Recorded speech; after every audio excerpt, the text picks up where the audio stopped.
ভারতকে বাদ দিয়ে বাংলাদেশের মোংলা বন্দরের 110 একর জমি দেওয়া হয়েছে চায়নাকে, এবং চায়নাও বাংলাদেশের জন্য সুসংবাদ দিয়েছে। তিনারা বলছে মায়ানমারের মধ্যখান দিয়ে বাংলাদেশের জন্য আমরা করিডোর দিতে চাই। চায়না এবং বাংলাদেশের মধ্য দিয়ে যদি করিডোর হয়, বাংলাদেশ থেকে চায়নাতে যেতে সময় লাগবে মাত্র 24 ঘন্টা। তখন বাংলাদেশের মানুষের চিকিৎসা সেবা নেওয়ার জন্য, ব্যবসা বাণিজ্য করার জন্য আর ভারতে যাওয়া লাগবে না, খুব সহজে তারা চায়নাতে যেতে পারবে। এই অবস্থা দেখে ভারত খুব দ্রুত তাদের ভিসা খুলে দিচ্ছে। এতদিন কোনো খবর ছিল না। এই জন্য মাননীয় প্রধানমন্ত্রীকে ধন্যবাদ জানাই যে আপনি যে যুগান্তকারী সিদ্ধান্ত নিয়েছেন, একজন প্রধানমন্ত্রী হিসাবে এমন যুগান্তকারী সিদ্ধান্ত নেওয়ারই দরকার ছিল, এবং বাংলাদেশের মানুষ বহু বছর ধরে এমন প্রধানমন্ত্রীর অপেক্ষা করতেছিল। ওনারা যখন ভুল করে আমরা যেমন বলি, ঠিক তেমন করে আল্লাহর হাবিব সাল্লাল্লাহু আলাইহি সাল্লাম বলছেন, কেউ যখন কোনো ভালো কাজ করে তার প্রশংসা করতে হবে। বাংলাদেশের জন্য যুগান্তকারী সিদ্ধান্ত হচ্ছে চায়নার সাথে সম্পর্ক বাড়ানো। এই জন্য মাননীয় প্রধানমন্ত্রী তারেক রহমানকে আমি বলতে চাই, আপনি সিদ্ধান্ত গ্রহণ করেন বাংলাদেশের জন্য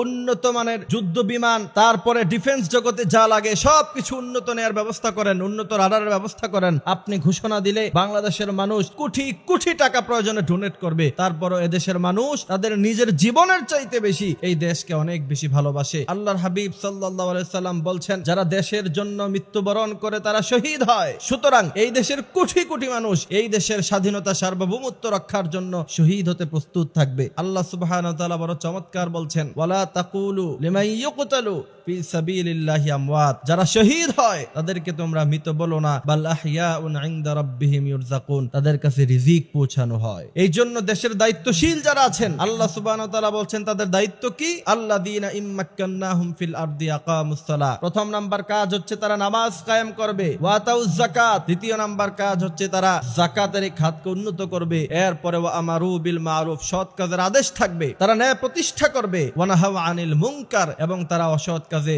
বাধা প্রদান করবে। সুতরাং এই আয়াতের মাফহুম হলো, দেশের দায়িত্বশীল যারা থাকে তাদের জন্য উচিত দিন রাত এক করে দেশের জন্য চিন্তাশীল হওয়া। দুনিয়ার মানুষ তাদেরকে মনে না রাখলেও আপনি ভালো কাজ করে যান, দুনিয়ার মানুষ আপনার প্রশংসা না করলেও আল্লাহ সুবহানাহু ওয়া তাআলা কিয়ামতের ময়দানে অবশ্যই আপনাকে জাযা দেবে। 5 বছর ক্ষমতায় আছেন, হেলায় দুলায় কাটিয়ে দিলেন। আল্লাহ সুবহানাহু ওয়া তাআলা বলছেন, ইন্নাস সামআ ওয়াল বাসারা ওয়াল ফুআদা কুল্লু উলাইকা কানা আনহু মাসউলা, শুধু খালি রাষ্ট্রের দায়িত্ব তো দূরের কথা, তোমাকে প্রশ্ন করা হবে তোমার কান সম্পর্কে, তোমার চোখ সম্পর্কে। আর সেখানে গোটা রাষ্ট্রের দায়িত্ব নিয়ে তুমি বসে আছো, একটু এদিক সেদিক হলে আল্লাহ সুবহানাহু ওয়া তাআলা ছাড় দিবে না।